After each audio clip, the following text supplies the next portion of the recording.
அஸ்ஸலாமு அலைக்கும் வரஹ்மத்துல்லாஹி வபரகாத்துஹு. அல்ஹம்துலில்லாஹ் அல்ஹம்துலில்லாஹி நஹ்மதுஹு வ நஸ்தஈனுஹு வ நஸ்தக்ஃபிருஹு வ நஊது பில்லாஹி மின் ஷுரூரி அன்ஃபுஸினா வ மின் ஸய்யிஆத்தி அமாலினா மன் யஹ்திஹில்லாஹு ஃபலா முதில்ல லஹு வ மன் யுத்லில்ஹு ஃபலா ஹாதிய லஹு வ அஷ்ஹது அன் லா இலாஹ இல்லல்லாஹு வஹ்தஹு லா ஷரீக லஹு வ அஷ்ஹது அன்ன முஹம்மதன் அப்துஹு வ ரசூலுஹு அம்மா பஅத். கண்ணியத்திற்குரிய எல்லாம் வல்ல அல்லாஹ் ஜல்ல ஷானஹு தஆலாவின் நல்லடியார்களே, இஸ்லாத்தின் பார்வையில் உடை என்ற இந்த தலைப்புக்குள்ளே அலங்காரம் செய்வது பற்றி நம்ம பார்த்து வருகிறோம். கடந்த சில வாரங்களாக தலைமுடி சம்பந்தமான சட்டங்களை பார்த்து வருகிறோம். அதில் தலைமுடி சம்பந்தமான இன்னொரு சட்டம் என்னன்னு சொன்னால், குழந்தைகளுக்கு முட்டை அடிக்கிறது. பிறந்த குழந்தை பிறந்துருச்சின்னு சொன்னால் அந்த முடியை நீக்கி ஆகணும். அதையே அந்த முடியோடவே விட்டுறக்கூடாது. அதுக்கு இஸ்லாம் என்ன பண்ணியிருக்குன்னா, ஒரு 7 நாள் அதற்காக வேண்டி கெடு விதிக்குது. நபிகள் நாயகம் ஸல்லல்லாஹு அலைஹி வஸல்லம் சொன்னாங்க, குல்லு குலாமின் ரஹீனத்தும் பி அகீகத்திஹி, ஒவ்வொரு குழந்தையும் அகீகாவுக்கு பொறுப்பாளியாக இருக்கிறது. குழந்தை பிறந்தால் அகீகா என்று சொல்லி, ஒரு ஆண் குழந்தையாக இருந்தால் 2 ஆடு அறுத்து கொடுக்க வேண்டும். பெண் குழந்தையாக இருந்தால் 1 ஆடு. அது எப்போ கொடுக்கணும்னா, தூது பகவான்ஹு யௌம சாபிஹி, 7வது நாளில் அறுக்கப்படணும். குழந்தை பிறந்துச்சின்னு சொன்னால் 7வது நாள் அத்திகா கொடுக்கணும். அதுக்கு அடுத்தது ஒய் சம்மா ஃபீஹி, அந்த 7ஆம் நாளில் பேர் வைக்கணும். ஒய் யுஹ்லகு ரஸுஹு, அதனுடைய தலையை மலிக்க வேண்டும். 7வது நாளில் அக்கீகா கொடுக்கணும், பேர் வைக்கணும், தலை மலிக்கணும் என்ற ஒரு ஹதீஸு முஸ்னத் அஹ்மதில் இன்னும் பல நூல்லையும் இருக்கிறது. அப்போ இந்த குழந்தைக்கு முட்டை அடிக்கிற விஷயத்தை பொறுத்த வரைக்கும் 7ஆம் நாளுக்கு முட்டை அடிக்கிறது ஒரு சுன்னத்து இருக்கிறது. ஆனால் முட்டை அடிக்கிற விஷயத்தை பொறுத்த வரைக்கும் குழந்தையுடைய தலை இருக்குதுல்ல, அது நம்ம கவனத்தில் கொள்ளணும். அந்த மண்டை ஓடு அது முட்டை அடிப்பதற்கு ஏற்றதாக சில பேருக்கு இல்லாமல் இருக்கும். சில குழந்தைகளுக்கு அது இருக்காமல் என்ன செய்யும், தோல் மாதிரியே இருக்கும். அது முட்டை அடிக்க முடியாதுன்னு சொல்லி மருத்துவர்களே சொல்லுவாங்க. அப்படி மருத்துவ காரணம் இருந்துச்சின்னு சொன்னால் நம்ம அது எப்போ அதுக்கு வசதி வருது அப்போ செஞ்சுக்கிடலாம். சாதாரண நிலையில் அந்த குழந்தைக்கு முட்டை அடிப்பதால் ஒரு பிரச்சனை வராது என்று பெரும்பாலும் வராது. சில குழந்தைகளுக்கு உடனே முட்டை அடிக்க முடியாதுங்கிற நிலையில் இருந்தால் அப்போ மார்க்கம் சக்திக்கு மீறி கட்டளை கிடையாதுல்ல. லா யுகல்லிஃபுல்லாஹு நஃப்ஸன் இல்லா உஸாஹா, எந்த ஒரு ஆத்மாவுக்கும் அவங்க சக்திக்கு மேலே அல்லாஹ் கஷ்டப்படுத்த மாட்டான். உங்கள் சக்திக்கு 7 நாளைக்கு முட்டை அடிக்க முடியாது என்று இருந்தால் அது ஒரு பிரச்சனை இல்லை. முடியும் என்று சொன்னால் 7ஆம் நாளில் முட்டை அடிச்சிடணும். அதே மாதிரி பேர் வைக்கிறது 7ஆம் நாள்னு சொல்கிறது இருக்குல்ல, அது 7 நாளைக்கு பேர் இல்லாமல் வைக்கணும்னு அர்த்தம் கிடையாது. 7ஆம் நாளுக்குள்ளே வச்சிடணும்னு அர்த்தம். 7ஆம் நாளைக்கு பேர் வைக்கணும்னு இருந்தாலும் பிறந்த உடனே பேர் வைத்ததற்கு ஆதாரம் இருக்கிறது. 7ஆம் நாளைக்கு வைக்கணும்னு ரசூலுல்லாஹ் சொல்கிறது என்னென்னு கேட்டால், 7 தாண்டிடக்கூடாதுங்கிறது தான். நீங்கள் பிறந்த அன்னைக்கே பேர் வைக்கலாமான்னா வைக்கலாம். அதுக்கு நபி ஸல்லல்லாஹு அலைஹி வஸல்லம் அவங்கள்ட்ட சில பிள்ளைகளை கொண்டு என்ன செய்வாங்க, குழந்தை பிறந்தவங்க கொண்டு வருவாங்க, ரசூலுல்லாஹ் பேர் சூட்டுவாங்க. குரானில் கூட மரியம் அலைஹிஸ்ஸலாம் அவங்களுடைய அம்மா இம்ரானுடைய மனைவி, அவங்க மரியம் அலைஹிஸ்ஸலாத்தை சூழ் கொண்டிருக்கிறாங்க, கருவுற்றிருக்கிறாங்க. பிறந்த உடனே என்ன செய்கிறாங்கன்னா, இன்னி சம்மைத்துஹா மரியம், என் மகளுக்கு நான் மரியம் என்று பெயர் வைத்து விட்டேன் என்று அல்லாஹ் எடுத்து காட்டுறான். இந்த இம்ரானுடைய இம்ரான் என்பவர் நல்லடியாரில் ஒருவர் என்று அல்லாஹ் சொல்கிறான். அவருடைய மனைவியை நல்லடியாரில் சொல்கிறான். அவங்களுக்கு பிறந்த அந்த பிள்ளைக்கு அவங்க உடனடியாக நினைஞ்சிருக்கிறாங்க, பேர் வச்சுருக்கிறாங்க. பேர் வைக்கிறது 7ஆம் நாள்னு இருந்தாலும் பிறந்த அன்னைக்கே பேர் வைக்கலாம். 7 நாளைக்கு தாண்டி வைக்கக்கூடாது. குழந்தைன்னா ஒரு பேருன்னு ஒன்று இருக்கணும்ல, 7ஆம் நாளைக்கு தாண்டாத அளவில் வச்சுக்கணும்னு ஒரு சட்டம் இருக்குது. இந்த மொட்டை அடிக்கிற விஷயத்தில் இதே ஹதீஸ் அகமதில் இன்னொரு 20,133 ஹதீஸ்லாம் இருக்கிறது. இது போக என்ன செய்கிறாங்கன்னா, இந்த முட்டை அடித்த உடனே அதிகமான பகுதிகளில் அந்த தலைமுடிக்கு இடைக்கு ஒரு வெள்ளியை இட போட்டு தர்மம் செய்வாங்க. அதாவது குழந்தையுடைய முட்டையை எடுத்து அந்த முடியை என்ன செய்வாங்க, தராசில் வச்சு எடை போடுவாங்க. எடை போட்டு எத்தனை கிராம் வருகிறதோ அத்தனை கிராமு வெள்ளி தர்மம் செய்யணுங்கிற ஒரு வழக்கம் இருக்கிறது. அது எதன் அடிப்படையில் இருக்குன்னு கேட்டால் அதுக்கு ஒரு ஹதீஸும் இருக்கிறது. அந்த ஹதீஸ் திருமதியில் 1519 ஹதீஸில் இருக்கிறது. எப்படி இருக்குன்னு கேட்டால், ஃபாத்திமாட்ட ரசூலுல்லாஹ் சொல்கிறாங்க, யா ஃபாத்திமா, அதாவது ஹசன் பிறந்த உடனே மூத்த பிள்ளை ஹசன் பிறந்த உடனே சொல்கிறாங்க, யா ஃபாத்திமா இஹ்லிகி ராசஹு, ஃபாத்திமாவே இந்த பையனுக்கு தலையை மலிச்சு விடு, ஒத்த சத்தகி நீ தர்மம் செய்து விடு, பி ஜினத்தி ஷாரிஹி ஃபில்லத்தன் அந்த முடியுடைய எடைக்கு வெள்ளியை தர்மம் செஞ்சிரு. முட்டையடிக்கிறது ஒன்று, முட்டையடித்துட்டு அந்த முடியுடைய எடைக்கு என்ன செய்யணும், தர்மம் செய்யணுங்கிற மாதிரி ஒரு ஹதீஸ் இருக்கிறது. இந்த ஒரு ஹதீஸை வைத்து கொண்டு இப்படி நிறைய மதுஹபுகளில் அறிஞர்கள் இந்த கருத்துக்களை சொல்கிறாங்க. ஆனால் இந்த ஹதீஸ் சரியான ஏற்புடைய ஹதீஸ் கிடையாது. ஏன் ஏற்புடைய ஹதீஸ் இல்லைங்கிறோம்னு கேட்டால், இந்த திருமதியில் இந்த ஹதீஸ் இருக்குது இல்லையா, இந்த திருமதியே சொல்கிறார், இந்த ஹதீஸை சொல்லிவிட்டு சொல்கிறாரு, ஓ இஸ்னாதுஹு லைஸபி முத்தசிலின், இதனுடைய அறிவிப்பாளர் தொடர் அறுந்து போனதாக இருக்கிறது. என்ன அறுந்து போனதாக இருக்குது என்று கேட்டால், அலி அவர்கள் சொன்னதாக இந்த செய்தி அறிவிக்கிறவர் முகமது பின் அலி என்பவர் அறிவிக்கிறார், அவருடைய கொள்ளு பேரன். இவர் அலியை பார்த்ததே கிடையாது, அலி காலத்தில் இல்லாத ஒரு ஆள். அலி சொன்னதாக அறிவித்ததாக இருந்தால் அலியை சந்தித்தவர் தான் அறிவிக்கணும். இவர் யாருன்னு கேட்டால், அலியுடைய மகன் ஹசனுடைய மகன் அலி, அவர் முகமது. அதாவது முகமது யாருன்னு கேட்டால், அலியுடைய மகன் ஹசன், ஹசனுக்கு மகன் ஒரு அலி, அவருக்கு மகன் முகமது, 4வது பேரன் இவர். அது அலி ரலியல்லாஹுடைய 4வது பேரனாக இருக்கக்கூடியவர் அலி சொன்னார்கள்னு இந்த ஹதீஸ் அறிவிக்கிறார். அப்போ 2-3 பேர் விடுபட்டிருக்கணும். இவர் அலி காலத்தில் பிறக்கவே கிடையாது. அலி ரலியல்லாஹு காலத்தில் பிறக்காத ஒருத்தர் அலி அவர்கள் சொன்னதாக இந்த செய்தியை அறிவிக்கிற காரணத்தினால இது சரியான ஹதீஸ் இல்லை என்று திருமதி இமாமே சொல்லிடுறாங்க. எல்லா அறிஞர்களுமே சொல்கிறாங்க, வேறு வேறு அறிவிப்பில் எடுத்துக்கொண்டாலும் இது சரியான ஹதீஸ் இல்லை அப்படின்னு சொல்லி. அதே மாதிரி அகமதில் இதே ஹதீஸ் வருகிறது. அதில் அப்துல்லா இப்னு முஹம்மதுன்னு ஒரு அறிவிப்பாளர் வர்றாரு. இவர் பலவீனமான ஒரு ஆளாக இருக்கிறார். அதே மாதிரி ஹாக்கிம்ங்கிற நூல்லையும் இதில் ஒரு ஹதீஸ் இருக்கிறது. இதுலேயும் பலவீனமான ஹதீஸ் என்று இமாம் தஹபி அவர்கள் அதையும் நிராகரிக்கிறாங்க. அதே மாதிரி இந்த 3 நூல்களில் தான் இருக்குது இந்த ஹதீஸ். திருமதியில் இருக்குது, ஹாக்கிமில் இருக்கிறது, அகமதில் இருக்கிறது. 3 ஹதீஸுகளுமே பலவீனமாக இருக்கிறதுனால தலைக்கு முடிக்கு வெள்ளி தர்மம் செய்யணுங்கிறது கிடையாது, அது சுன்னத்தெலாம் கிடையாது. சும்மா இந்த பலவீனமான ஹதீஸ் அடிப்படையில் அவங்க செஞ்சுக்கிட்டு இருக்கிறாங்களே தவிர இது நம்ம பலவீனத்தை பின்பற்றக்கூடாது இல்லையா. அல்லாஹ் குர்ஆனில் என்ன சொல்கிறான்னா, லா தக்ஃபு மா லைஸ லக பிஹி இல்முன், திட்டவட்டமான அறிவு இருப்பதை தவிர மற்றதை பின்பற்றாதேன்ட்டான். இப்போ இது சந்தேகத்துக்குரியது. ஒரு ஆள் அலி அவர்களை சந்திக்கவில்லை என்று சொன்னால் சொல்லியும் இருக்கலாம், சொல்லாமல் இருக்கலாம். அவருக்கு யார் சொன்னான்னு தெரியலை, நேரடியாக அலிகிட்ட கேட்டிருக்க முடியாது. அலி யார்கிட்ட சொன்னார், அவர் யார்கிட்ட சொன்னார், இவர் எப்படி கேட்டாருன்ட்டு நிறைய அதில் விடுதல் இருக்கிறது என்ற காரணத்தினால தலைமுடியை மலிக்கிறது, குழந்தை பிறந்தவுடனே 7வது நாள் மொட்டை அடித்தல் என்பது மட்டும் மார்க்கத்தில் இருக்கிறது. அதுக்கு தர்மம் செய்கிறது என்பது என்ன இல்லை, கிடையாது. அதே மாதிரி இன்னொரு விஷயத்தையும் இந்த செய்தியை சொல்லி கொண்டிருக்கும்போது ஒரு சகோதரர் நம்மள்கிட்ட ஒரு கருத்தை சொன்னார். நமக்கு தெரியலை இப்படி ஒன்று இருக்கிறத. பெண்கள் மத்தியில் முடி பெருசாக இருக்கிறது அது மறுமை பாக்கியம் மாதிரி நினைக்கிறாங்களாம். அதாவது முடி அதிகமாக இருக்கிறவங்க அல்லாஹ்வுடைய பாக்கியம் பெற்றவங்க, முடி கம்மியாக இருக்கிறவங்க துர்பாக்கியசாலிகள்னு ஒரு நம்பிக்கை இருக்குது. எதனால் அப்படி இருக்குதுன்னு கேட்டால் அது சொல்கிறாங்க. அந்த ஒரு சகோதரர் சொல்கிறார், இந்த மாதிரி குளிப்பாட்டும் போது இதை சொல்லுவாங்கன்னு. அதாவது இறந்த உடனே என்ன செய்வாங்க, பெண்களை அவங்க தலை கூந்தல் முடி இருக்குல்ல அதை வச்சு அந்த மார்பையெல்லாம் மூடுவாங்களாம். அதுக்கு மேலே தான் என்ன செய்யணும், கஃன் துணி போடுவாங்களாம். இந்த பாக்கியம் கிடைச்சவங்க தான் சிறந்தவர்கள். முடி கட்டையாக இருந்து உங்களுடைய முடியை கொண்டு அந்த மார்பை மூட முடியலைன்னு சொன்னால் நீங்கள் நல்ல ஆளுக்கு கிடையாதுங்கிற மாதிரி சொல்லி வச்சுருக்குறாங்க. ஒரு நல்லவன் கெட்டவங்கிறது அவனுடைய செயல்களை கொண்டு தீர்மானிக்கணும்.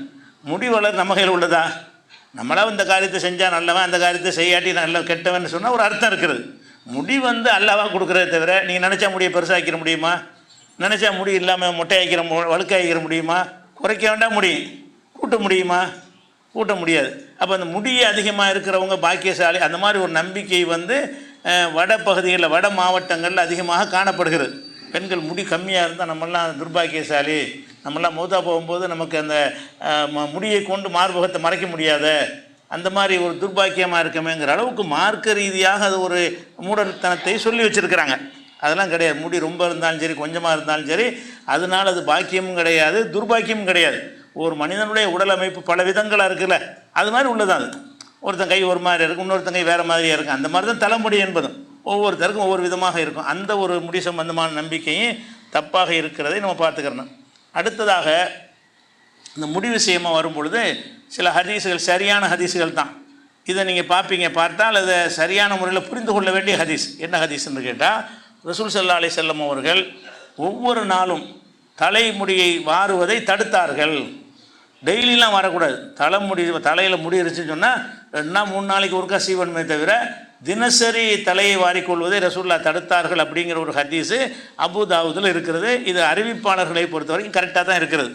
அதே மாதிரி இன்னொரு ஹதீஸ் என்ன வருதுன்னு கேட்டால், நஹா ரசூலுல்லாஹி ஸல்லல்லாஹு அலைஹி வஸல்லம் அனித்த ரஜுல் இல்லா ஹிப்பன், விட்டு விட்டு தான் தலை வார வேண்டும் என்று ரசூலுல்லாஹ் செஞ்சாங்க. ஒரு நாள் விட்டு ஒரு நாள் தான் என்ன செய்யணும், தலை வாரணும், டெய்லி வாரக்கூடாது அப்படின்னு தடுத்தார்கள்ன்ற ஒரு 2 ஹதீஸ் இருக்குது. அப்போ இதை வைத்து கொண்டு சில அறிஞர் என்ன செய்கிறாங்கன்னு கேட்டால், தலைமுடியை வாடுறது வந்து இன்னைக்கு தலைமுடியை வாரிட்டோம்னா நாளை கழிச்சு தான் மறுபடியும் தலைமுடி வாரணும். இன்றைக்கி தலையை செய்விட்டோம்னு சொன்னால் அன்றைக்கி பூராமே என்ன செய்யக்கூடாது, அதில் கை வைக்கவே கூடாது, நாளைக்கு வைக்கக்கூடாது, நாளை மறுநாள் தான் வைக்கணும். இந்த ஹதீஸ் அப்படி தான் சொல்லுகிறது. அறிவிப்பாளர் கரெக்டாக இருந்தாலும் இந்த ஹதீஸுக்கு மாற்றமான கருத்துள்ள ஹதீஸுகள் இருக்கிறது. அப்போ 2ஐயும் இணைச்சி செய்யணும். இது பார்த்தோம்னா தினசரி தலை வாருவதை தடுத்தார்கள்ங்கிறது நேரடி அர்த்தம் அதுதான். சஹாபாக்கள் எப்படி புரிஞ்சு அறிவிச்சாங்கன்னு தெரியல. ஆனால் மாற்றமாக உள்ளது என்னென்னு கேட்டால், பொதுவாக வந்து ரசூல் ஸல்லல்லாஹு அலைஹி சொல்கிறாங்க, நீங்கள் வந்து அழகை பேணணுங்கிறாங்க. இன்னல்லாஹ ஜமீலுன் யுஹிப்புல் ஜமால், அல்லாஹ்வே ஒரு அழகன், நீங்கள் அழகாக இருக்கிறத அவன் விரும்புகிறான் என்று ரசூலுல்லாஹ் சொல்கிறாங்க. இது முஸ்லீமில் உள்ள ஒரு ஹதீஸ். இப்போ அழகுங்கிறது எங்கே இருக்கிறது? தலைமுடி எப்படி பரட்டையாக போகுது? ஏன்னா ஒரு கதை ஒரு நாள் விட்டு ஒரு நாள் சீவுனீங்க என்று சொன்னால் அழகாக இருக்குமா? அது சீவும் போது மட்டும்தான் கொஞ்சம் அழகாக இருக்கும். அப்புறம் ஒரு அரை மணி நேரம் 1 மணி நேரம் ஆச்சுன்னா காற்றுல களைஞ்சி போயிடும். பைக்கெல்லாம் போனாங்கன்னு வைங்க, அவங்களுக்குலாம் என்ன செய்ய, பரட்டை அப்படி முடி மேலே எந்திரிச்சு நிற்கும், பார்த்தாலே ஒரு அழகாக இருக்காது. அந்த முகம் வந்து அழகு பார்க்குற மாதிரி கவர்ச்சியாக இருக்காது. அப்போ மார்க்கத்தில் அழகாக இருக்க சொல்லி வலியுறுத்துகிறாங்க. தலைமுடியை சீவுறதுங்கிறதுக்கு நாள் நிர்ணயித்தா சீவ முடியும்? அது களையிறது தான் கணக்கு. தலைமுடி சீவுதல் என்பது வந்து 3 நாளைக்கு ஒருத்தனை களையாமல் இருந்தால் அவன் சீவாமல் இருப்பான். பேஸ்ட் மாதிரி போட்டு அந்த ஸ்ப்ரேலாம் அடிக்கிறாங்கல்ல, அப்படி வச்சுருந்தான்னு வைங்களேன், அவன் 3 நாளைக்கு கூட தலையை வார வேண்டிய தேவையில்லை. ஏன்னா முதல் நாள் வாரினதை 3 நாளைக்கு அது களையாமல் இருக்கும். ஒரு ஸ்ப்ரே மாதிரி அடித்து விட்ருவாங்க, அப்படி தலையில் படிஞ்சு இருக்கும். அப்படிப்பட்டவர்களுக்கு 3 நாள் ஆனால் கூட தேவைப்படாது. சும்மா சாதாரணமாக போய்கிட்டு இருக்கிறவனுக்கு வந்து ஒரு அரை மணி நேரம் 1 மணி நேரத்தில் தலை களைஞ்சி போச்சுன்னு சொன்னால் அதே கோலத்திலே 3 நாளைக்கு இருக்க முடியுமா? அப்படி மார்க்க சொல்லுமா? அழகாகத்தானே இருக்க சொல்கிறாங்க. அப்போ தலைமுடிக்கு வந்து நேரம் நிர்ணயிக்கிற மாதிரி உள்ள கருத்தில் உள்ள ஹதீஸை ரசூலுல்லாஹ் சொல்லியிருக்க மாட்டாங்க என்பது இதிலேருந்து நம்ம விளங்குறோம். அதே மாதிரி என்ன செய்கிறாங்கன்னு கேட்டால், ரசூலுல்லாஹ் சொல்கிறாங்க, மன்கான லஹு ஷாருன், யாருக்காவது தலைமுடி இருந்துச்சுன்னு சொன்னால் சொல்லி குறிமுகு, அது நல்ல ஒரு கண்ணியமாக வைத்துக்கொள்ளுங்கள், ஸ்டைலாக வைத்துக்கொள்ளுங்கிறாங்க. தலைமுடி இருந்தாலே என்ன செய்யணும், தலைமுடி வளர்க்க இல்லாட்டி கம்மியாக பண்ணிக்கிறங்க. தலைமுடி நல்லா வளர்த்திங்கன்னு சொன்னால் அது காடு படிஞ்ச மாதிரி பரட்டை அடிக்கிற மாதிரி அந்த மாதிரி நிலையில் வைத்துக்கொள்ளாமல் அது கண்ணியமான முறையில் வைத்துக்கொள்ளுங்கள்னு சொல்கிறாங்க. அப்போ கண்ணியமாக ஒரு மதிப்பாக வைத்துக்கொள்வதுக்கு என்ன அர்த்தம்? தலைமுடியை மதிப்பாக வச்சுக்கிறதுக்கு அர்த்தமே சீவி சிங்காரிக்கிறது தானே. என்ன தலைவி சீவி சிங்காரிச்சு இருந்தானா தலைமுடியை நல்லா பராமரிக்கிறான். அப்போ தலைமுடி இருந்தால் நன்கு பராமரிக்க வேண்டும் என்று ரசூலுல்லாஹ் இன்னொரு கட்டளையும் போடுறாங்க. அப்போ நன்கு பராமரிக்க சொல்லி இருக்கும் பொழுது 3 நாளைக்கு ஒருக்கா சீவணும்னு சொல்லியிருப்பாங்களா? பராமரித்தலை வருமா? அது 3 நாளைக்கு ஒருக்கா தலையை சீவுனா அது பராமரிக்கிறான்னு வருமானா? வராது. அப்போ டெய்லி ஒரு நாளைக்கு 10 தடவை கூட சீவக்கூடிய நிலைமை சிலருக்கு ஏற்படும். ஒரு நாளைக்கு 1 தடவை சீவ நிலை கூட சில ஆட்களுக்கு ஏற்படும். பெரிய முடியாக இருந்துச்சின்னு சொன்னால், தொங்குற அளவுக்கு வந்துச்சின்னு சொன்னால் அவங்க அடிக்கடி இது கூட சீவ தேவைப்படாது. கம்மியான முடி உள்ளவங்களாக இருந்தாங்கன்னா அது என்ன செய்யும், காற்றுல அது பறக்கக்கூடிய நிலையெல்லாம் இருக்கும். அப்போ ரசூலுல்லாஹ் என்ன சொல்கிறாங்கன்னு கேட்டால், மன்கான லஹு ஷாருன் பள்ளி குறிமுகு, யாருக்காவது தலையில் முடி இருக்கும் என்று சொன்னால் அதை வந்து கண்ணியமான முறையில் மரியாதையான முறையில் மதிப்புமிக்க முறையில் வைத்து கொள்ளட்டும். தலைமுடிக்கு உள்ள மதிப்புங்கிறது என்ன? அழகாக சீவுறது தானே. பரட்டையை வச்சுக்கிட்டு இருந்தால் அது மதிப்பாக வைக்கலன்னு அர்த்தம். நல்லா சீவி வச்சுருந்தான்னு சொன்னால் மதிப்போடு வச்சுக்கிறான்னு அர்த்தம். அப்போ இந்த ஹதீஸுக்கு மாற்றமாகவும் அந்த ஒரு செய்தி இருக்கிறத பார்க்குறோம். அதே மாதிரி வந்து ரசூல் ஸல்லல்லாஹு அலைஹி வஸல்லம் அவங்கள்ட்ட இருந்துக்கிட்டு இருக்கும்போது ஒரு ஆள் வர்றார். வரும்போது அவர் தலையெல்லாம் வந்து தலை விரி கோலமாக வர்றார், பரட்டையாக வர்றார், முடியெல்லாம் அப்படி பறந்து நிற்கிறது. ஒரு நல்ல நிலையில் அவர் வரல. அப்போ ரசூல் ஸல்லல்லாஹு அலைஹி வஸல்லம் கேட்குறாங்க, அம்மா எஜிது ஹாதா மாயு சக்கினு பிஹி ஷாரஹு, தலைமுடியை படிய செய்கிறதுக்கு ஒன்றும் இவர் கிடைக்கலையா, எந்த மாதிரி வர்றாரு அப்படிங்கிறாங்க. தலைமுடி பரட்டையாக இருக்கிறத பார்த்துட்டு என்ன செய்கிறாங்கன்னு கேட்டால், என்ன கேட்கல, உனக்கு சீவி எத்தனை நாள் ஆச்சு? 2 நாள் ஆச்சு, பரவாயில்ல இருந்துட்டு அப்படி சொன்னாங்களா? தலைமுடி பரட்டையாக இருக்கிறது தான் கணக்குங்க. தலைமுடி பரட்டையானால் சீவிடணுமே தவிர அவர்கிட்ட என்ன கேட்கல ரசூலுல்லாஹ், நீ என்னைக்கு இப்போ சீவுன, நேற்று தான் சீவுனியா, பரவாயில்ல இன்றைக்கி இதே மாதிரி இருந்துக்க, நாளைக்கு அப்படின்னு சொன்னாங்களா? தலைமுடி பரட்டையாக இருந்தால் உடனே என்ன செஞ்சிரு, ஏன் இப்போ படிய வைக்கிறதுக்கு ஒன்றும் கிடைக்கலையான்னு கேட்குறாங்க. இப்போ தலைமுடி களைந்திருக்குன்னு சொன்னால் அதை வந்து படிய வைக்கணும், களையாத வகையில் அழகான முறையில் வைத்துக்கொள்ளணும் என்பதனால தான் ரசூலுல்லாஹ் என்ன சொல்கிறாங்க, அம்மா எஜிது ஹாதா, இவருக்கு கிடைக்கவில்லையா மாயு சக்கின் பிஹி ஷாரஹு, அவருடைய தலைமுடியை சீர்படுத்துவதற்குரிய ஒன்றும் கிடைக்கலையா? சீப்பு என்ன ஒன்றுமே கிடைக்கல உனக்கு, ஏன் இந்த மாதிரி வர்றன்னு கேட்குறாங்க. அப்போ தலைமுடி களைந்து பார்க்க நல்லா இல்லைன்னு சொன்னால் 100 தடவை கூட சீவலாம். அது என்ன செய்யணும், தலைமுடி அழகாக இருக்கணுங்கிறது தான் முக்கியமான ஒரு விஷயம். அப்படிங்கிறதுனால தலைமுடியை ஒரு நாள் விட்டு ஒரு நாள் தான் சீவனும் ரசூலுல்லாஹ் சொன்னாங்க என்ற ஒரு விஷயம் ஏதோ ஒரு சஹாபி தவறாக புரிந்ததாக இருக்கிற மாற்றமாக வருதில்ல, அது தவறாக புரிந்ததாக இருக்குமே தவிர, இல்லைன்னா 3 நாளைக்கு ஒரு தலை சீவுங்கிறது ஏற்கத்தக்க ஒரு ரசூலுல்லாஹ் காட்டின ஒரு வழிமுறையாக இருக்காது. அதை நம்ம வச்சுக்கிறணும். அடுத்ததாக தலைமுடி சம்மந்தமாக அறிந்து கொள்கிறேன் என்று கேட்டால், குறிப்பாக பெண்களுக்கு உள்ள விஷயம் இது, ஆண்களுக்கு தேவைப்படாத விஷயம். அந்த சௌரி முடி வைக்கிறாங்கல்ல, அவங்களுக்கு முடி பெருசாக இருந்தால் தான் நல்லதுங்கிற ஒரு நம்பிக்கை அவங்க எல்லார் மத்தியிலையும் இருக்குது. பெண்கள் மத்தியில் கூந்தல் பெருசாக இருக்கணும் அப்படின்னு நினைக்கிறாங்க. அல்லாவா கொடுத்தா பிரச்சனை இல்லை. அப்படி கூந்தல் பெருசாக இல்லைன்னா என்ன செய்கிறாங்கன்னு கேட்டால், வேறு செயற்கையான முடிகளை வச்சு பெருசாக்கி காட்டுறாங்க. இப்போ இந்த சௌரின்னு விற்கும்ல, சௌரி முடின்னு விற்கும். அந்த சௌரி முடியை கொண்டு அவங்களுடைய இயற்கையான முடியோட ஜாயிண்ட் பண்ணி பெருசாக வைத்து கொள்ளக்கூடிய ஒரு வழக்கம் ரசூலுல்லாஹ் காலத்துலேருந்து இன்றைக்கி வரைக்கும் இருக்குது. இது புதிய ஒரு வழக்கம் கிடையாது. நபி ஸல்லல்லாஹு அலைஹி வஸல்லம் அதுக்கு முந்தைய கூட இருந்திருக்கலாம். ரசூலுல்லாஹ்வுடைய காலத்துலேயும் இந்த பிரச்சனை இருந்திருக்குது, இன்றைக்கும் இருக்கிறது. இன்றைக்கி அந்த பெண்கள் என்ன செய்கிறாங்க, முடி கம்மியாக இருந்தால் நம்ம பெருசாகி கொள்ளணும்னு விரும்புகிறாங்க. ஆனால் அதிகமான அறிஞர்கள் என்ன செய்கிறாங்கன்னு கேட்டால், அந்த சௌரி முடிங்கிறது அறவே கூடாது. அதிகமான அறிஞர் என்ன செய்கிறாங்கன்னா, சௌரி முடி வைக்கிறது கூடவே கூடாதுன்னு சொல்கிறாங்க. சில அறிஞர்கள் என்ன செய்கிறாங்கன்னு கேட்டால், இப்போ அஹ்மது இப்னு ஹம்பல் இந்த மாதிரி சில அறிஞர்கள் அதாவது பிறருடைய முடியை வைக்கிறது தான் கூடாதே தவிர, செயற்கையாக உள்ள நூலால் செய்கிறது அதுக்கெல்லாம் ஒரு தடை கிடையாதுன்னு அவங்க சொல்கிறாங்க. இப்போ இது சம்பந்தமான ஒரு ஹதீஸுகளை பார்த்து நம்ம ஒரு முடிவுக்கு வரோம். என்ன வருதுன்னு கேட்டால், நபி ஸல்லல்லாஹு அலைஹி வஸல்லம் சொன்னாங்க, கது லுஇனல் மூசிலாத், தலைமுடியோடு சேர்த்து கொள்ளக்கூடியவள், இருக்கிற முடியோட சேர்த்து கொள்ளக்கூடியவளை ரசூலுல்லாஹ் சபித்தார்கள்னு மொட்டையாக வந்திருக்கு. எதை சேர்க்குறதுன்னா, இந்த செயற்கை முடியை பிறருடைய முடியை சேர்க்கறது தான். அப்படி இந்த வாசகத்தை வைத்துக்கொண்டு, இது புகாரில் 5205, 3468, 3488, 4887, 5205, 5933, 5934, 5935, 5938 இவ்வளவு இடங்கள்லையும் தலைமுடியோடு சேர்த்து கொள்ளக்கூடியவளை, சேர்த்து கொள்ள என்ன வேறு முடியை, தலைமுடியோடு வேறு முடியை சேர்த்து கொள்ளக்கூடியவளை ரசூலுல்லாஹ் சபித்தார்கள் அப்படிங்கிற ஒரு ஹதீஸ் புகாரியில் இவ்வளவு இடத்துல இருக்குது. அப்போ இதை வைத்து என்ன செய்கிறாங்கன்னா, சேர்க்கக்கூடாதுன்னு வந்திருக்குதுல்ல, அப்போ எதையுமே சேர்க்கக்கூடாது அப்படின்னு ஒரு கருத்துக்கு வர்றாங்க. ஆனால் இந்த விஷயத்தை ரசூல் ஸல்லல்லாஹு அலைஹி வஸல்லம் அவர்கள் இன்னொரு அபூ யாலாவுலையும் இப்னு ஹிப்பான்லையும் அகமதுலையும் வரக்கூடிய ஒரு ஹதீஸில் என்ன வருதுன்னு கேட்டால், ஐயுமா இம்ராத்தின் அதுஹலத்து ஃபி ஷாரிஹா மின் ஷாரி கைரிஹா, எந்த ஒரு பெண்ணாவது இன்னொரு பெண்ணுடைய முடியை தன் முடியோடு சேர்த்து கொள்வாளையானார், மொட்டையாக சேர்க்குறன்னு ஹதீஸில் வருது. இந்த ஹதீஸில் எப்படி வருதுன்னு கேட்டால், தன்னுடைய முடியோடு மின் ஷாரி கைரிஹா, இன்னொரு பெண்ணுடைய முடியை, வேறு ஒரு பெண்கள்கிட்ட இருக்கப்பட்ட முடியை அதிலேருந்து தயாரிப்பாங்க. இந்த சௌரிங்கிறது கோயில்கள்லாம் முட்டடிப்பாங்கல்ல பெண்கள்லாம், அந்த முடியை வாங்கி அதை சௌரி மாதிரி தயார் பண்ணுவாங்க, முடியவே சௌரி ஆக்குறது. அப்போது முடியிலிருந்து தயாரிக்கப்பட்டதுக்கு தான் ரசூலுல்லாஹ் தடுக்கிறாங்க. இந்த ஹதீஸில் சும்மா சேர்க்குறன்னு வந்துருச்சு. எந்த ஹதீஸில் எப்படி வருதுன்னு கேட்டால், ஐயுமா இம்ராத்தின் அதுஹலத்து ஃபி ஷாரிஹா பின் ஷாரி கைரிஹா, இன்னொரு பெண்ணுடைய முடியை தன் முடியோடு ஒருத்தி சேர்த்து கொள்வாளையானால் அவளை பொய்யத்தான் அவள் சேர்க்குறா அப்படின்னு ரசூலுல்லாஹ் கண்டித்தாங்கன்ற ஒரு ஹதீஸு முஆவியா ரலியல்லாஹு அன்ஹு அறிவிக்கிற ஒரு ஹதீஸ் இருக்குது.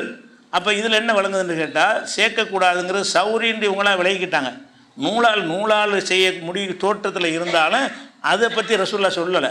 ஏன்னா ஒரு இடத்துல பொதுவாக சொல்கிறாங்க, ஒரு இடத்துல விளக்கமாக சொல்கிறாங்கன்னா எதை எடுத்துக்கிறேன்னு, ஒரு இடத்துல எதையும் சேர்க்கக்கூடாதுன்ட்டாங்க, இன்னொரு இடத்துல இன்னொருத்தருடைய முடியை இன்னொரு மனிதனுடைய முடியை சேர்க்கக்கூடாதுங்கிறாங்க, இன்னொரு மனுஷியுடைய இன்னொரு பெண்ணுடைய முடியை நீ சேர்த்துக்கொள்ளக்கூடாதுங்கிறாங்க. அப்போ இந்த சௌரி முடியை மொட்டையாக தடுக்கப்பட்டதுங்கிற கருத்து தவறு. ஏன்னு கேட்டால், ரசூல் ஸல்லல்லாஹு அலைஹி வஸல்லம் அவர்கள் சொல்லுக்கு அவங்களே விளக்கம் தந்துட்டாங்க.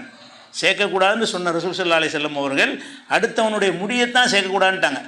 அப்போ பெண்கள் அந்த சௌரி முடி முடியால் செய்யப்பட்டிருக்குமே, ஏனால் சௌரி முடி வைக்கிறாங்கல்ல, அந்த முடி யாருடைய முடியினாலே செய்யப்பட்டு இருக்கப்படும் என்று சொன்னால் அந்த முடியை சௌரியாக வாங்கி வைத்து கொள்ளக்கூடாது, அடுத்தவருடைய முடியை வைக்கிறாங்க. அதே நேரத்தில் இப்போ நூல் இலையில் செய்கிறது, அது மாதிரி பல இதில் தயாரிக்கிறாங்க, நூல்களால் செய்கிறாங்க, பிளாஸ்டிக்கில் கூட என்ன செய்வாங்க, அந்த சௌரி மாதிரிலாம் பல மெட்டீரியலில் செய்ய முடியும். அந்த மாதிரி தான் இப்போதைக்கு விற்கிறது. கடைகளில் சௌரின்னு விற்கிறாங்களே, மனித முடிகள் சௌரி வந்து பெரும்பாலும் விற்கிறது கிடையாது. நம்ம இந்த மாதிரி செயற்கையாக செய்யப்பட்ட சௌரி தான் விற்கிறது. இது வந்து ஒரு பெண்ணுக்கு முடி கம்மியாக இருக்குன்னு நினச்சி வைக்க விரும்பினாள் என்று சொன்னால் அதுக்கு தடையாகும்னா தடை கிடையாது. சௌரி முடிங்கிறது வந்து முடிக்கு தான் தடை. முடி அல்லாததை கொண்டு இருக்கும் என்று சொன்னால் அது தடை இல்லை என்பது இது அகமதுலையும் இப்னு ஹிப்பான்லையும் முஸ்னத் அபு யாலாவில் இது ஆத்தன்டிக்கான ஹதீஸ். இந்த ஹதீஸின் அடிப்படையில் சௌரி முடி வந்து வைக்கிறாரோட பெண்கள் வைக்கலாம். அது எதனால் ஆக்கப்பட்ட முடியாக இருக்குன்னு, முடியில் செய்யப்பட்ட சௌரியாக இருக்கக்கூடாது. முடி அல்லாத எத்தனையோ பொருள்களால் என்ன செய்யலாம், அந்த சௌரி மாதிரி தயாரிப்பாங்க. பெரும்பாலும் நூல் போன்ற வகையில் தான் தயாரிக்கிறாங்க, அல்லது நைலான் போன்ற வகையில் அந்த முடியை தயாரிப்பாங்க. இப்போ நைலானாக இருக்கட்டும், நூலாக இருக்கட்டும், வேறு ஏதோ ஒரு மெட்டீரியலாக இருக்கட்டும். அப்போ அந்த மாதிரியான அடிப்படையில் அந்த முடி மாதிரி ரெடி பண்ணிப்பார்களே, ஆனால் அதை அணிந்து கொள்வதற்கு தடை கிடையாது. ஒட்டக்கூடியவர்களே சபித்தார்கள் வருது. முடியோடு ஒட்டக்கூடியவர்கள், எண்ணத்தை ஒட்டக்கூடியவர்கள் அதில் இல்லை. அந்த ஹதீஸில் எப்படி வருது, முடியோடு ஒட்டக்கூடியவர்களை வந்து ரசூல்லா சபித்தார்கள்னு வருது. எதை ஒட்டுறது விளக்கம் இல்லை. இந்த ஹதீஸ் விளக்கிருச்சுல, எதை விளக்குறது, அடுத்தவனுடைய முடியை ஒட்டுறது, பிறருடைய முடியை வாங்கி அதை சௌரி ஆக்குவது தான் ரசூல்லா தடுத்துருக்குறாங்க. அதனால் அந்த சௌரி முடிக்கு வந்து அதுக்கு ஒரு தடை கிடையாது என்பதை நம்ம அடுத்து விளங்கிக்கிறணும். அதே மாதிரி வந்து பெண்கள் வந்து சில இப்போ நவீன காலத்தில் ஒரு மேற்கத்திய நாடுகள்லாம் எடுத்துக்கிட்டிங்கன்னா, நம்ம நாடு மாதிரி பெருசாலாம் கூந்தல் வைக்க மாட்டாங்க. ஒரு கணிசமான அளவுக்கு குறைச்சி கட் பண்ணிடுவாங்க. கழுத்தளவுக்கு தான் முடி இருக்கும். பெரிய இந்திரா காந்திலாம் இருந்தாங்கல்ல, அந்த மாதிரி ஒரு டைப்பில் தான் மேற்கத்திய நாடுகள் எல்லாம் பெண்கள் முடி வச்சுக்கிட்டு இருக்கிறாங்க. அது கொஞ்சம் வசதியாக இருக்குதுன்னு நினச்சி ஒரு பெண் அந்த மாதிரி கட் பண்ணால் மார்க்கத்தில் குற்றமாகுமா? பெண்கள் வந்து கூந்தல் வச்சுருக்கிறாங்க, இதை போட்டு பராமரிச்சுக்கிட்டு கஷ்டமாக இருக்குது அப்படின்னு நினைத்து என்ன செய்கிறாங்கன்னு கேட்டால், அவங்க ஆண்கள் வைக்கிற மாதிரியே ஒரு அளவுக்கு குறைத்து கொண்டு கட் பண்ணிக்கின்றார்களே. ஆனால் அது மார்க்கத்தில் ஏதாவது தடை இருக்குதான்னு கேட்டால் ஒரு தடையுமே கிடையாது. ரசூலுல்லாஹ் சொல்லிட்டாங்க, பெண்கள் வந்து மலித்தல் தான் அவங்களுக்கு இல்லையே தவிர முடியை குறைத்து கொள்ளுதல் இருக்கிறது அப்படின்னு ரசூல் ஸல்லல்லாஹு அலைஹி வஸல்லம் சொன்ன செய்தியை சென்ற வாரம் நம்ம சொல்லியிருக்கிறோம். அப்போ முடியை குறைத்து கொள்கிற ஒரு அனுமதி பொதுவாக பெண்களுக்கு இருக்கிறது. பெண்கள் விரும்பினார்களே ஆனால் வளர்கிற முடியை அப்படி விட்டுடலாம், அல்லது அதை பராமரிக்க கஷ்டமாக இருக்குது. ஏன்னா இந்த காலம் நம்ம நாட்டில் உள்ளவங்க கஷ்டத்தை பார்க்க மாட்டாங்க. முடி பெருசாக இருந்தால் தான் நல்லதுங்கிறதுக்காக வேண்டி எவ்வளோ ரிஸ்க்குமே எடுப்பாங்க. முடிக்கு தான் பெரிய சந்தையே இருக்கிறது. முடி வளர செய்வதற்குன்னு போடக்கூடிய ஆயிலாக இருந்தாலும் எதுவாக இருந்தாலும் சோப்பாக இருந்தாலும் மார்க்கெட்டில் பிச்சுக்கிட்டு போகுது. ஏன்னு கேட்டால் முடிக்காக வேண்டி அவ்வளோ செலவழிக்கிறது தயாராக இருக்கிறாங்க. ஆனால் மேற்கத்திய நாட்டில் என்ன, இதை போட்டு சீவிக்கிட்டு சிங்காரி என்ன பெரிய கஷ்டமாக இருக்குன்னு வெட்டி விட்ருவாங்க. அது ரொம்ப பிரித்து குளிச்சுட்டு பேசாமல் வந்துடலாம். குளிக்கிறது கூட யோசிக்க வேண்டி வந்துடும். முடி ஜாஸ்தியாக இருந்துச்சுன்னு சொன்னால் குளிக்கிறது கூட தண்ணியில் இருந்துக்கிட்டு இருக்கும், சளி பிடிக்கும் என்ற பிரச்சனைலாம் வருதுங்கிறதுக்காக வேண்டி இப்போ நவீனத்தில் என்ன செய்கிறாங்கன்னா, கொஞ்சம் பெண்கள் கொஞ்சம் கட் பண்ணிடலாமேன்னு ஒரு நிலைக்கு வர்றாங்க. அது இஸ்லாம் தடுக்குன்னு நினச்சிக்கிட்டு செய்கிறதில்லை. ஆனால் இஸ்லாம் தடுக்கலை. நீங்கள் அதை செய்யக்கூடாதுன்னு யாராவது சொல்வதாக இருந்தால் அது அல்லாஹ்வுடைய ரசூல் தடுக்கணுமா இல்லையா? அவங்க தடை செய்யாத ஒன்றை எப்படி கூடாதுன்னு சொல்வது? ரசூல் ஸல்லல்லாஹு அலைஹி வஸல்லம் அவர்கள் பெண்கள் முடிய கூந்தலை வச்சு தான் ஆகணும், அதை கட் பண்ணவே கூடாது, அதில் கை வைக்கவே கூடாது என்ற மாதிரி ரசூல் ஸல்லல்லாஹு அலைஹி வஸல்லம் சொல்லி இருந்தாங்கன்னா தான் நம்ம சொல்ல முடியும். ரசூல் ஸல்லல்லாஹு அலைஹி வஸல்லம் அவர்கள் தலைமுடியை வந்து கட் பண்ணுறது சம்பந்தமாக பெண்களுக்கு எந்த ஒரு தடை அனுமதி தான் சொன்னால் கொடுத்தாங்க. ஹஜ்ஜி நேரத்தில் வந்து நீங்கள் மலிக்க வேணாம், முடியை குறைக்கிறது எவ்வளோ வேணாலும் குறைக்கலாம்ல, முடியை குறைச்சிக்கிறங்கன்னு சொல்லிட்டதுனால அவங்க எவ்வளோ வேணாலும் குறைக்கலாம்ல. ஹஜ்ஜில் குறைக்கிற மாதிரி எப்போவுமே குறைக்கலாம். அப்போ முடியை குறைத்து கொள்வதற்கு பெண்களுக்கு என்ன இருக்கிறது, அவங்களுக்கு அனுமதி இருக்கிறது. விரும்பினால் என்ன செய்யலாம், ஆம்பளை வைக்கிற மாதிரி கூட வச்சுக்கிடலாம். ஆணை போல் ஆகிவிட்டாலும் பேசக்கூடாது. ஏன்னு கேட்டால் அது வந்து பெண்ணுடைய ஒரு அடையாளம் கிடையாது. தலைமுடிங்கிறது ரெண்டு பேருக்கு உள்ளது தானே. ஆம்பளைக்கு மட்டும் உள்ளதாக இருந்தால் ஆணு அடையாளங்களாம், பெண்ணுக்கு மட்டும் உள்ளதாக இருந்தால் பெண்ணுடைய அடையாளங்களாம். ரெண்டு பேருக்கு உள்ள ஒன்றை வந்து என்ன செய்யக்கூடாது, பெண்களோட ஆம்பளையில் அதே மாதிரி கூந்தல் வைக்கிற அளவுக்கு முடி வைக்கிறவங்க இருக்க தான் செய்கிறாங்க. அப்போ முடி என்பது வந்து ஒரு பொதுவாக ரெண்டு பேருக்கும் உள்ளதாக இருக்கிறதுனால அதை எந்த அளவுக்கு வேண்டாலும் அவங்களுக்கு பராமரிக்க எவ்வளோ வசதியாக இருக்கிறதோ அந்த அளவுக்கு அவங்க முடியை கூட நினைச்சிக்கலாம், கட் பண்ணிக்கிடலாம் என்பது அடுத்த ஒரு விஷயமாக இருக்குது. அது போக முக்கியமான விஷயம் என்னென்னு கேட்டால், அந்த தலைமுடி சம்பந்தமாக இப்போ எல்லாம் அந்த கலரிங்கில் போட்டிகிட்டு இருக்குது. தலைமுடி என்ன செய்கிறாங்க, நல்ல அழகான முடி கருப்பாக இருந்தால் கூட என்ன செய்கிறாங்க, அது வகையாக கலராக அடிச்சுக்கிட்டு வர்றாங்க. பெண்கள் தான் அதிகமாக இதை செய்கிறாங்க. ஆண்கள் என்ன செய்கிறாங்கன்னா நரைச்சி போகும்போது கலர் பூசுகிறாங்க.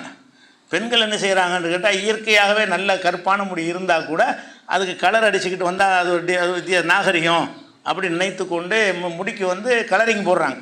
பலவிதமான கலர் விற்கிறது, அதை அடிச்சுக்கிறாங்க.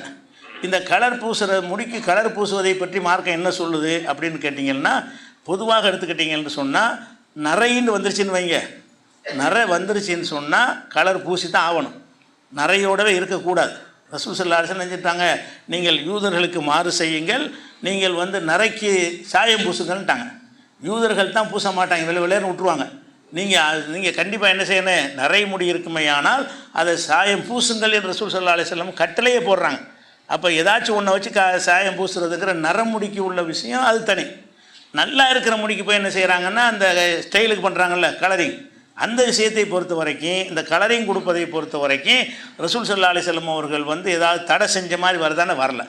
கலரிங்கிறது நவீன காலத்து கண்டுபிடிப்பு. அவங்க கண்டுபிடிப்பில் இந்த முடி கருப்பாக இருக்கிற விட ஒரு பிரவுனாக இருந்தால் நல்லா இருக்கும்னு நினச்சிட்டு போகிறாங்க. அதனால் என்னென்ன அது ஒன்று கூடாது என்று இருக்குமே. ஆனால் அல்லாஹ்வுடைய ரசூல் சொல்லியிருப்பாங்கல்ல, அந்த முடியை போய் மாற்றக்கூடாது, கலரை மாற்றக்கூடாது, அல்லாஹ் தந்தபடி தான் அப்படி வச்சுக்கிறேன்னு அந்த மாதிரி ஒன்று இருக்குமே என்று சொன்னால் ரசூலுல்லாஹ் சொல்லியிருப்பாங்க.